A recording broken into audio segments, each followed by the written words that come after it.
to talk a little bit about this year's theme, so get serious about M2M. We thought the focus of this event should be about getting more value out of your connected products. Connecting is hard. Almost all of you in the room here have connected some of your assets, some of you all your assets to the web. But it'd be crazy to stop there after all that work. I know most of you were driven by remote service, but it shouldn't stop there. Now that that product is connected, you have a chance to analyze that data, feed it into other systems, integrate it with your processes, build end user applications. You've got a chance to use that data to unlock more value, like improve customer satisfaction, optimize business processes, differentiate and drive new revenue sources. In fact, more than ever, we're hearing conversations at the C-level and even in the boardroom about connected product strategies. It's no longer just a discussion about how we're going to provide some point solution. It's what's our 5-year vision for a connected product? How could every function in our company take advantage of this connected product? How could finance, how could engineering, et cetera? And many of you here are being invited to those discussions, or in fact being a champion and leading a vision around the connected product. So it's a huge opportunity probably for everyone's career here to drive that. Now Jack talked about the potential of a connected product, how huge it is. It is transforming business. Let's start with the product and how it's changing the product experience. There's literally dozens and hundreds of examples of that happening, right? Smart equipment, smart appliances, smart vehicles, smart energy, smart homes. We're starting to hear about smart cities in Europe. So it's clear there's value there. And the other thing, though, that's clear is it's hard to differentiate just on hardware, right? You take Apple, for example, here. It's a great device, great user experience. But BlackBerry's RIM's in trouble. A lot of these other device makers are in trouble, not because of just the hardware differentiator. It's because of the services, right, and the applications that Apple has surrounded their product with, right? It's about the iTunes service. It's about the sharing of data that's coming from that device, right, in iCloud. It's how easy it is to point and click, search, find an application, and install it, right? We can learn a lot from Apple about connected products. The other thing, too, it's not just about the products, it's about the processes as well. Those can be transformed as well, right? People are starting to put sensors on pallets. They're starting to put monitoring of their tanks and pipelines to monitor those. They're starting to monitor their equipment so they could forecast replenishment and things like that. There's a huge opportunity here to transform your business. So where do you start with planning a transformation?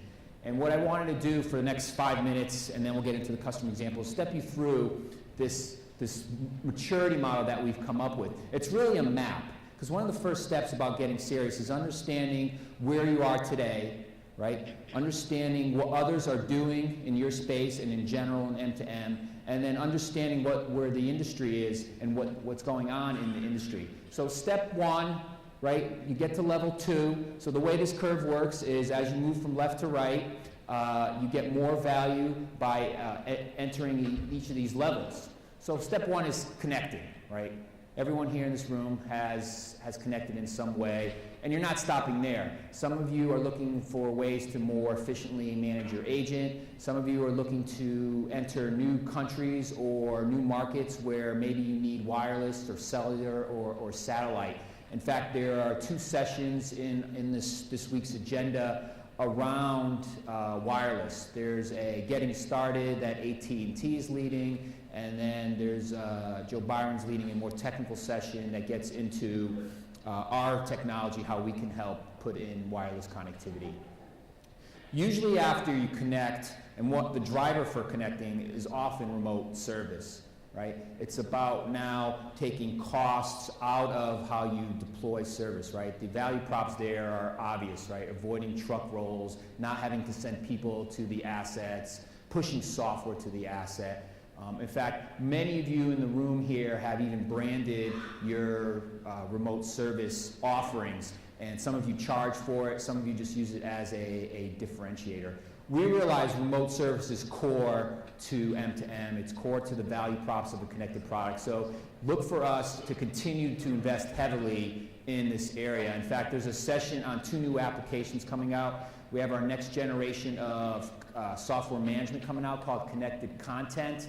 And we have our next generation, actually it's a new application, it's a CMDB, a configuration management database, connected configuration. So there's a track on those 2 new applications coming out by the end of the year, which can further enhance your remote service.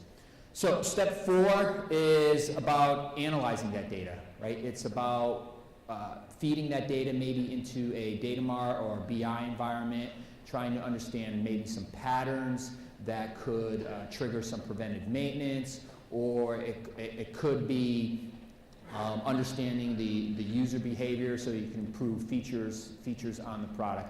This is an area, so we offer today, I also run product management here, so we offer basic reporting against the transactional data. So we know we need to do more in that area. We know you're trying to do more, you're starting to push the envelope there, so we're in the early phase of developing 2 new solutions there. One is a more sophisticated data feed service to feed data from our cloud into your systems.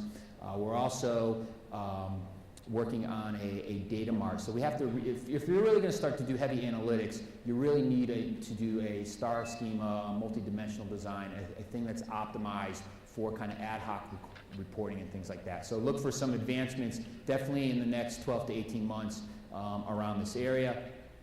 In fact, one story about analysis, I'll go off tangent a little bit here. This is a pretty cool story. Came across a tractor company who had connected their vehicles and was able to get usage data. They were considering adding a larger fuel tank as a differentiator.